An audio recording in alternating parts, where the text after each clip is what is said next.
a conservative Muslim who didn't even never thought to question my religion. In fact, 25-year-old me would be shocked at who I am now. The story of how I came to realize that Islam is another artificial, a religion of perfect musallam. Praying and fasting regularly when I was about 14 or 15 years old, no one forced me. But my once moderate Muslim parents picked up the religion. And I was a young susceptible person caught up into a sudden wave of Islamic devotion. I became the perfect Muslim. Even though I went to a liberal, educational, I kept my distance from boys. I never went out to parties, never missed a prayer. And I never took off my hijab, even at women-only meetings because of wait staff, waiters. Men. On top of that, I was an honors student, and that all my accomplishments were due to the wazifa supplications and prayers that I performed. I was the kid that other parents compared their kids. Hell, I even inspired some people to wear the hijab and become religious. People praised me left and right, and I never had any reason to question Islam. But one thing never changed: I wanted to be a career-oriented woman. Career-oriented, prioritizing financial independence over marriage and children. I majored in engineering, but I had a hard time finding a job when I did. I got it, it made me a terrible profit. And I could barely call myself independent. My parents consoled me, saying Allah didn't put it on you. The responsibility of earning, your husband will to provide for you. Just get married and prioritize your home and your family. We didn't teach you how to build a career. Degree will come in handy when you need to help your children with their studies. This life seemed like a nightmare. 4 years of rigorous engineering training just to help kids I didn't even want to do their homework. Turned to religion to protect my choice as a single working woman, and to my utter disappointment I found nothing that could to support the value of single women. A woman was only valued if she was a mother or a godly wife. So instead, I convinced myself that I had. My flaw was that I didn't want to get married. After all, women in my country are in a hurry to get married and have. It's my fault for refusing this easy ticket to Jahannam heaven. The first questions. Then one of my friends tracked me down because of my religious reputation and started asking pointed questions about why did Allah ever create some people only for the purpose only to condemn them to eternal torture, considering that He has already predetermined our fate as some non-Muslims. Can some non-Muslims be subjected to eternal punishment despite the fact, even though they're decent people, and why? Heaven sounds so damn appealing. I tried to give her the same. The answers I read on the internet, tried to embellish them. I pointed her to a few websites. I don't know if she believed it, but some of the answers seemed far-fetched, or made Allah seem selfish, sadistic. I also started to have questions of my own.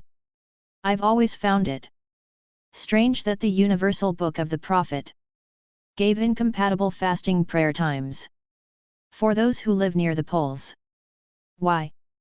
Women should cover their hair, arms and legs, although they are not sex organs and not the same as those of men to cover their beauty so as not to attract unwanted attention. Men can attract unwanted attention for the same reasons, shouldn't they? Shouldn't they, too?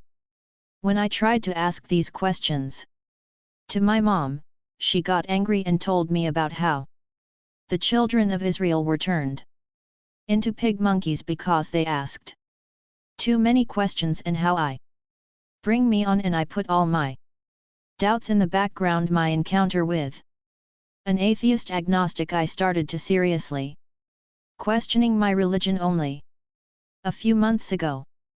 When I was in grad school, I became friends with a foreigner, an agnostic, let's call him Jeb.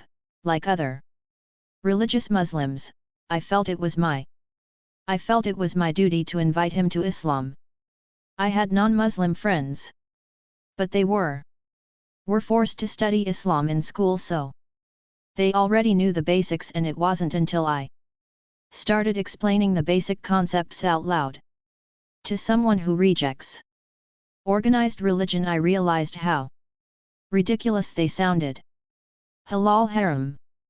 5 repetitive memorized prayers in Arabic. A holy book compiled after the death of its prophet. For brevity's sake, I won't publish all the extensive discussions that we had, just the most important ones, of which I asked DPI how it was possible to completely reject religion. It was incomprehensible. Didn't he wonder why all religions overlap with each other, especially the Abrahamic ones?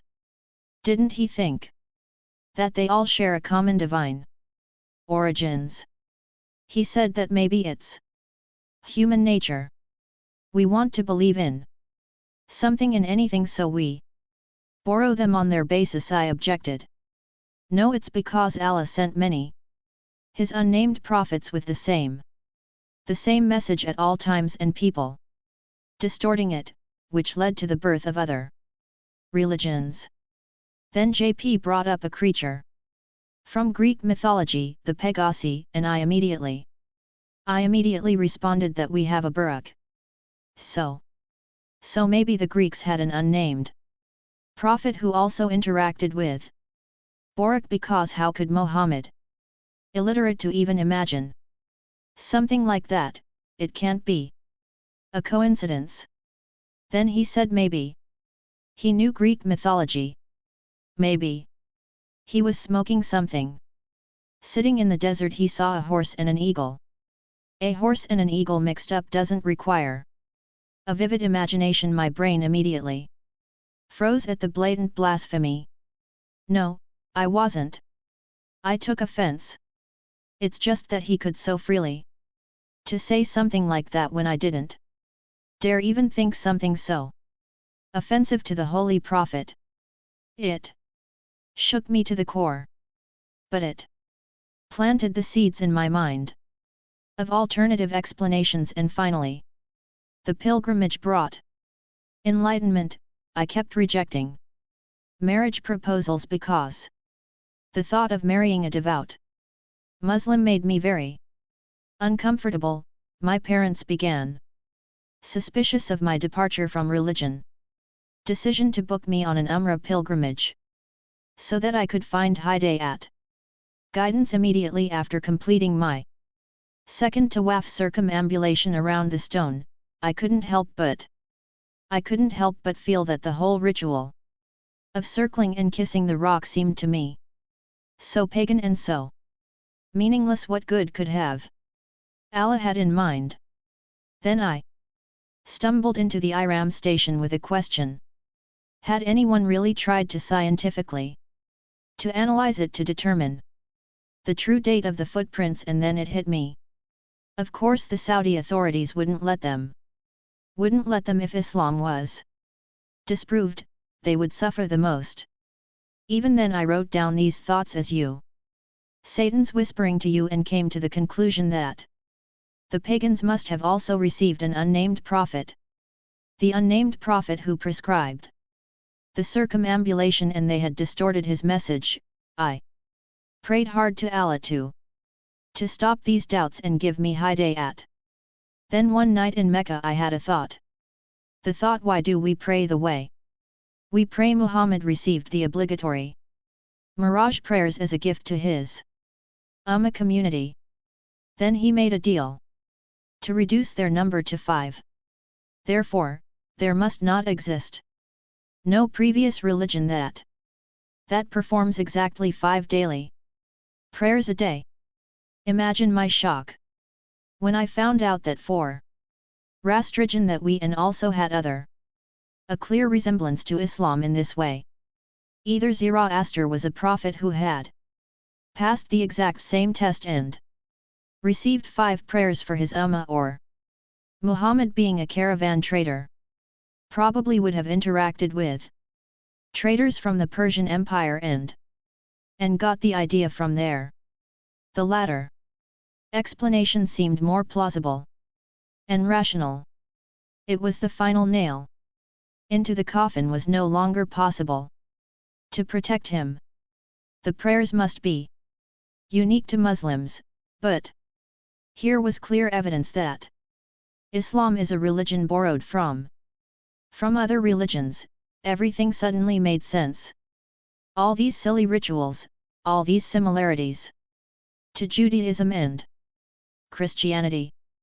I remember going to bed that night. I went to bed completely shaken. My world suddenly collapsed.